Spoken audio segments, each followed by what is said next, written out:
मदरसों का तो सर्वे होना ही चाहिए। इनके साथ साथ में जो इनके संचालक हैं, इनके प्रबंधक हैं, जो इनके प्रिंसिपल वगैरह हैं, जो इन पर मौलाना उस्ताद वगैरह पढ़ाते हैं, उनका भी जो है उनके घरों का और उनके जो है आयव्यय का जो है वो सर्वे होना चाहिए। देवबंद में देखें जितने भी मौलाना हैं ये अधिकतर विदेशों में जाते हैं। ऐसे मौलाना भी हैं जो एक साल में 50 देशों में जाते हैं। इनके वीजे भी चेक होने चाहिए। ये विदेशों में क्या करने जाते हैं, क्यों जाते हैं? कभी दुबई जाते हैं, कभी कतर जाते हैं, कभी ईरान जाते हैं, कभी इराक जाते हैं। खाड़ी देशों में अक्सर ये क्यों जाते हैं? इनके वीज़ों का भी सर्वे होना चाहिए। इसको ये छुपाएंगे। तो मेरी सरकार से मांग है कि जितने भी मदरसे के संचालक हैं, प्रबंधक हैं, उनके वीज़ों का भी जो है वो जांच होनी चाहिए। मदरसे ही क्यों, मदरसे टारगेट करके सीधा सीधा मुस्लिमों को टारगेट किया जा रहा है और मुस्लिमों को बच्चों को जानबूझ के लिए बताने की कोशिश हो रही है कि मदरसे जो होते हैं वो आतंक के गढ़ होते हैं, वहीं से आतंकी पैदा होते हैं। बार बार बीजेपी यही चाहती है कि मदरसों को आतंक की नज़र से देखा जाए, आतंकी पैदा करने। देखिए, जिस जगह पर आप देवबंद में बैठे हैं, यहाँ देवबंद में हर महीने मदरसों से आतंकवादी पकड़े जाते हैं। आप जिस जगह पर बैठे हैं, मेरे घर से मात्र 100 मीटर की दूरी पर 4 साल पहले भी यहाँ से 3 आतंकवादी पकड़ गए थे। जो ATS ने पकड़े थे वो आज भी जेल में बंद हैं।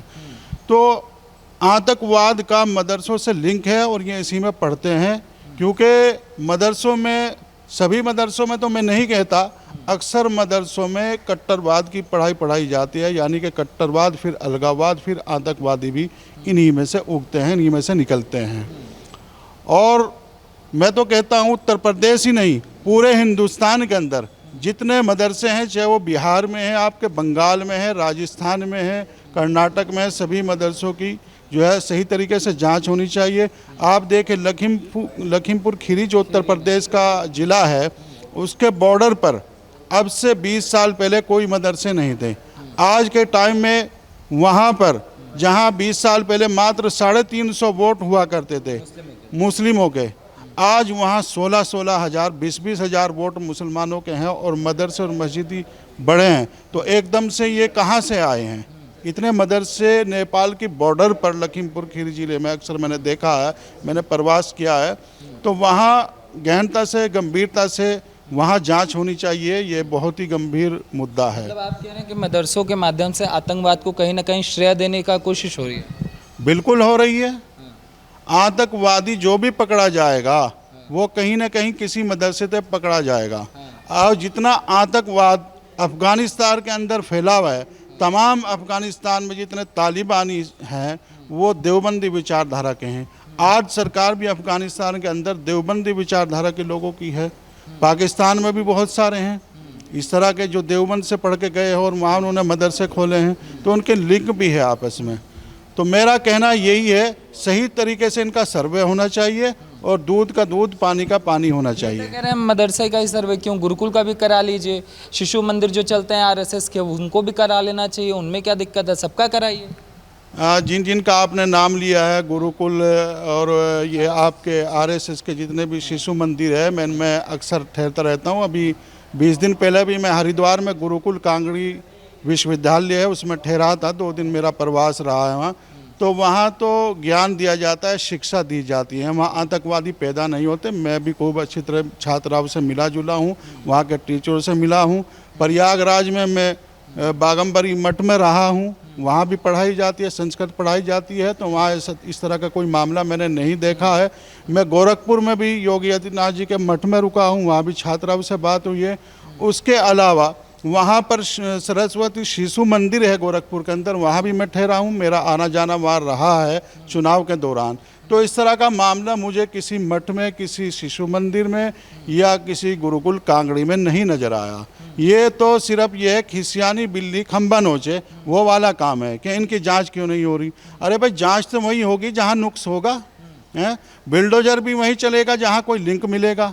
ऐसे थोड़ी किसी मदरसे पे, और भी तो मदरसे हैं बहुत सारे, उन्हीं मदरसों पे बिल्डोजर चलाया जा रहा है। जैसे कर्नाटक में और जगह भी जहां नुक्स है, और जहां नुक्स होगा उसको ख़त्म करना ही पड़ेगा। असम के मुख्यमंत्री चढ़ बैठे मदरसे के ऊपर, बुलडोजर चला दिया है। ये लोग मर्जी के मालिक हो गए। मुसलमान को डराया जा रहा है। 2024 में डरा डरा के वोट लेने की कोशिश हो रही है। देखिए, असम में ज़्यादातर जो हैं वो मदरसों में जो रह रहे हैं वो रोहिंग्या मुसलमान छिपे हुए हैं और बांग्लादेशी।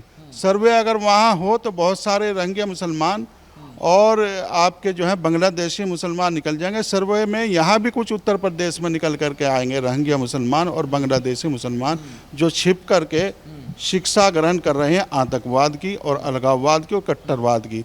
यही लोग जो हैं शोभा यात्राओं पर पत्थरबाजी करते हैं। अभी 15 दिन पहले देवबंद के ही मदरसे से पढ़ने वाले 4 लड़के पकड़े गए हैं। यहाँ पर जन्माष्टमी के दौरान जो है वो शोभा यात्रा पर उन्होंने अंडे फेंकने का काम किया है। तो ये मुसलमान का काम है क्या? मदरसों में ये ऐसी शिक्षा नहीं दी जाती? जो लोग कह रहे हैं कि भाई वहाँ जो है ये गुरुकुल कांगड़ियर ये लोग ऐसा करते हैं। जितने भी पत्थरबाज हैं, पत्थर फेंकने वाले हैं शोभा यात्राओं पर या कावड़ यात्राओं पर, जो रुकावट बनाने का काम किया है, सब मदरसे से पढ़ने वाले लोग हैं। अभी ये जीता जागता सबूत 15 दिन पहले ही यहाँ देवबंद पुलिस प्रशासन और एसएसपी विपिन ताड़ा जी ने खुलासा करके पकड़े हैं। तो ये पकड़ में आते हैं, कभी कभी तो खुलासा होता रहता है। अब ये सर्वे होएगा, सर्वे होने में दूध का दूध पानी का पानी हो जाएगा। मगर वो कह रहे हैं कि दीनी शिक्षा हमारी छीनने की कोशिश हो रही है। दीनी शिक्षा हम दे रहे हैं, उसमें आपत्ति क्या है? जिसको दुनिया की शिक्षा चाहिए वो जाए, स्कूल खुले हुए हैं। हम तो दीनी शिक्षा हमारी ख़त्म करना चाहते हैं। दीनी शिक्षा देखिए, किसी की इस तरह की कोई मंशा नहीं है कि दीनी शिक्षा छीनी जाए। वो उसको पढ़ें और सही तरीके से उसको ढंग से पढ़ाएं। और रही मदरसों की बात, मदरसों में जितना ये कट्टरवाद पढ़ाया जा रहा है, यही आज देन है सरतन से जुदा और नुपुर शर्मा। जितने जुमे को दिन प्रदर्शन हुए थे उसमें ज़्यादातर जो है वो तमाम मदरसों से ही पढ़ने वाले लड़के पकड़े गए थे, आपके सहारनपुर में और देवबंद में। तो इस तरह की जो गतिविधियाँ में लिप्त हैं, मदरसे हों, बल्कि मैं तो कहता हूँ मस्जिदों का भी सर्वे होने चाहिए। जो उनमें इमाम हैं बहुत सारे, उन इमामों का भी जो है गतिविधियों पर नज़र होनी चाहिए और उनके आय व्यय का जो ब्यौरा है उसका भी सर्वे होना बहुत ज़रूरी है। मगर ये सर्वे की आप बात बोल रहे हैं, वहाँ सा कहना है कि हमारे बच्चों को आतंकवादी साबित करने की कोशिश हो रही है, लब जिहादी साबित करने की कोशिश हो रही है। झारखंड वाली घटना हो गई, बिहार वाली, गुजरात वाली, उत्तर प्रदेश वाली, दिल्ली वाली, उनसे कहा जा रहा है कि सिर्फ हमारे बच्चों को टारगेट करके कहा जा रहा है कि वो लब जिहाद करते हैं, वो आतंकवादी हो गए हैं। देखिए, अंकिता जो है उसका मर्डर हुआ है, वो भी लव जिहाद की देन है। और ये लव जिहाद जो है, इनको ये बहुत सारे संगठन हैं, जैसे PFI हुआ, जमीयत उलमा हिंद हुआ, all India personal law board हुआ, ये इस तरह के उकसाते हैं लोगों को कि हिंदुओं की लड़की से तुम प्यार और मोहब्बत में उलझा करके उनको मुसलमान बनाओ और उनको फिर कट्टर बनाओ। तो ये सब लव जिहाद है। और जब ये पकड़े जाते हैं या कुछ होता है तो इनको मुस्लिम संगठन ही और मुस्लिम लोग ही इनको सपोर्ट करते हैं। मगर लब जिहाद का तो कोई वजूद ही नहीं माना जाता। कहा जाता है वो प्यार है, प्यार को नाम दिया जा रहा है लब जिहाद का। प्यार है तो प्यार आप अपनी कौम में करिए ना, अपनी कम्युनिटी में करिए। दूसरे धर्म के लोगों को क्यों आप जो है वो इधर कर रहे हैं? लव जिहादी तो है और क्या है? क्यों कट्टरवाद फैला रहे हो? क्यों माहौल ख़राब करना चाहते हो? प्यार मोहब्बत करना है अपने उसमें कम्युनिटी में करिए, अपनी कौम में करिए, उन लड़कियों से करिए। क्या आप सनातन धर्म के मानने वालों की लड़कियों को ही जो है टारगेट करके उनको प्यार मोहब्बत में इल्जा करके उनका मर्डर कर रहे हो? कभी मर्डर करते हो, कभी उनको जला देते हो, कभी आप जो है उन्हें पानियों में फेंक देते हो, कहीं गंगा में, कभी नदियों में, कभी नहरों में। ये इस तरह के सब, हाँ, तो इस तरह के मामले जो है गलत है, इन पर भी बैन होना चाहिए। और मैं तो कहता हूँ जितने भी ये मुस्लिम संगठन है, जैसे all India personal law board हुआ, जमीयत उलमा हिंद हुआ, PFI हुआ, इन सब पर जो है प्रतिबंध लगना चाहिए, उन पर बैन लगना चाहिए, इन संगठनों को समाप्त कर देना चाहिए। और असरुद्दीन ओवैसी जैसे को और ये जो सांसद हैं शफीकुर रहमान बर्क और बरेली से जो मौलाना तौकीर रजा वगैरह हैं, इन तमाम को कुछ दिन के लिए जेल में ठूस देना चाहिए, तो देश में अमन और शांति और भाईचारा कायम रहेगा। लब जिहाद वाला होता क्यों है सर? जैसे रेट टैग सामने आता है कि इतना है ब्राह्मण की लड़की, इतना इतना इतना, ये सब असलियत में है? ये सब असलियत में है, सब सामने आ रहा है, आप भी देख रहे हैं। सब सामने पहले भी आया है और अब भी आ रहा है। और ये सब जो है इनको पैसा दिया जाता है कि जिनकी जो खासकर ब्राह्मण लड़कियां जो हैं उनको टारगेट किया जाता है। और उनको पैसा दिया जाता है, आपको जाना है, उनको ट्रेनिंग दी जाती है, बाकायदा पैसा दिया जाता है। और उनको जब वो शादी वगैरह कर लेते हैं, फिर उनको घर बसाने के लिए पैसा दिया जाता है, उनको जो है व्यापार के लिए पैसा दिया जाता है, फिर उनको मारने के लिए भी पैसा दिया जाता है। तो इस तरह का परगडंडा ये चला रखा है मुस्लिम संगठनों ने, जैसे PFI हुआ और अन्य मुस्लिम संगठन। जा रहा है इसके पीछे लॉजिक क्या है, क्यों ये चीज़ें करी जा रही ये विदेशों से बहुत मोटी फंडिंग होती है, जो हवाले के जरिए इनके पास पैसा आता है, ये दिखाते हैं कि हमने ऐसे ऐसे कर दिया, वहाँ ऐसा हम कर रहे हैं। तो विदेशों से इनको बहुत मोटा पैसा आता है, पैसे के बल पर सब किया जाता है। तो आपका कहना है कि ये सब चीज़ें वजूद में हैं, इससे इनकार नहीं किया जा सकता। और ये जो सर्वे वाला मामला चल रहा है, इसको मुस्लिम पर्सनल लॉ बोर्ड जो इनकार कर रही है, उनका कहना है कि दीनी शिक्षा को छीना जा रहा है। फिर कहा जा रहा है कि दूसरी तरफ ये कहा जा रहा है कि सर्वे कराने के बाद योगी जी भी असम के मुख्यमंत्री की तरफ बुलडोज़र लेके चढ़ जाएंगे मदरसों पर। देखिए, जो अवैध मदरसा होगा और जो सरकारी संपत्ति पर बना हुआ होगा, उस पर बिल्डोजर चलना चाहिए और बिल्डोजर बिल्कुल चलेगा। यदि किसी तरह से स्थानीय प्रशासन ने मदरसे के सर्वे में कोई गड़बड़ की, तो हम जैसे बहुत सारे लोग अभी मुसलमान राष्ट्रवादी जिंदा हैं, वो इन मदरसों के खिलाफ और इनके संचालकों के खिलाफ FIR दर्ज कराएंगे, सामने आकर के इन पर बिल्डोजर चलवाएंगे। बिल्डोजर चलना चाहिए, बिल्कुल चलना चाहिए, जो अवैध है उन पर चलना चाहिए।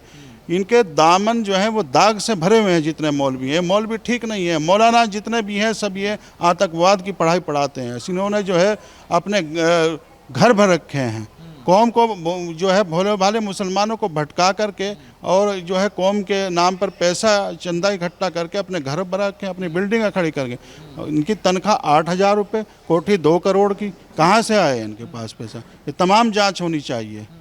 अच्छा, क्यों नहीं चाहते? ये भी तो मुस्लिम है, जैसे OAC मुस्लिम हो गए, मुस्लिम पर्सनल लॉ बोर्ड में भी मुसलमान है, सभी मुसलमान हैं। तो मुसलमान का भला क्यों नहीं चाहते कि मुसलमान शिक्षित हो, डॉक्टर बने, इंजीनियर बने, आगे बढ़े, घर बसाए? तो ये क्यों दिक्कतें हैं कि मुसलमान का बच्चा आगे ना बढ़े, वो शिक्षित ना हो, भेड़ ही रह जाए? देखिए, ये मुसलमानों के नाम पर जितने मुस्लिम संगठन हैं और मदरसे हैं, बड़े छोटे जितने भी मदरसे हैं, ये इसीलिए चंदा इकट्ठा करते हैं कौम के नाम पर कि हम तालीम, तहजीब, तरक्की के लिए जो है कौम के लिए काम कर रहे हैं, जबकि ऐसा बिल्कुल भी नहीं है।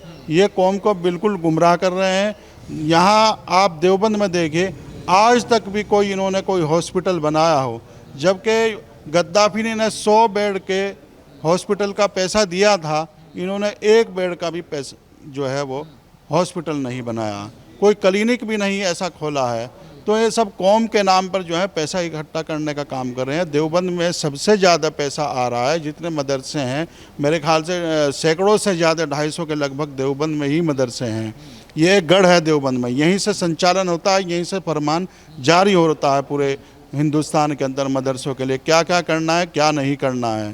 तो यहाँ तो जो है बहुत सारी टीमें लगानी चाहिए, क्योंकि कुछ मदरसे ऐसे हैं जो गैर मान्यता प्राप्त हैं, अवैध चल रहे हैं, वो गली और मोहल्ले में चल रहे हैं, वहाँ प्रशासन के लोग शायद ना पहुँच पाएँ।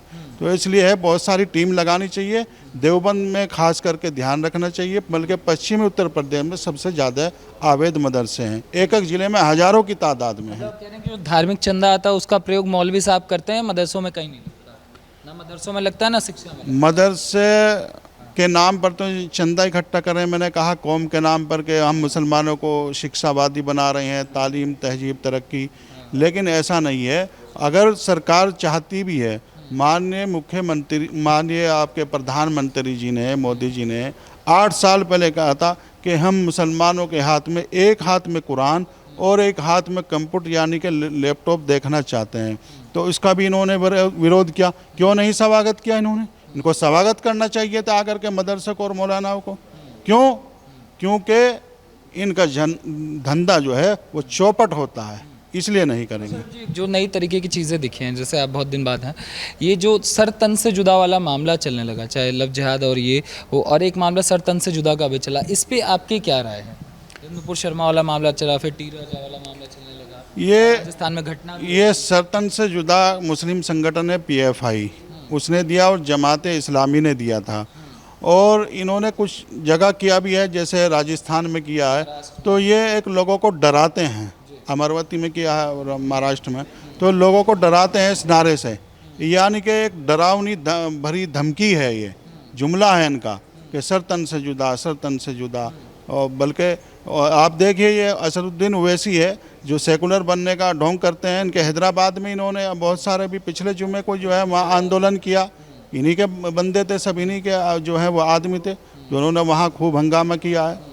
तो ये सब जो है हिंदुस्तान को बांटने का काम करने का काम कर रहे हैं, राष्ट्र विरोधी है ये। इनका जिन्ना जो है जिन्ना, उससे इनका डीएनए मिलता जुलता है, जो आज मदरसे के सर्वों का विरोध कर रहे हैं। ये जिन्नावादी लोग हैं, ये राष्ट्रवादी लोग नहीं हैं। ये भारत को तोड़ना चाहते हैं। असदुद्दीन ओवैसी हुए, ऑल इंडिया पर्सनल बोर्ड हुआ, आपका जमीयत उलमा हिंद हुआ, मौलाना तौकीर रजा हुआ, शफीक उर रहमान बर्क हुआ, ये भारत के जो है टुकड़े करना चाहते हैं। ये जिन्नावादी लोग हैं। तो मैं कहता हूँ इनके खिलाफ सख्त कार्रवाई करके इनको जेल में डालना चाहिए। कितने देर का है?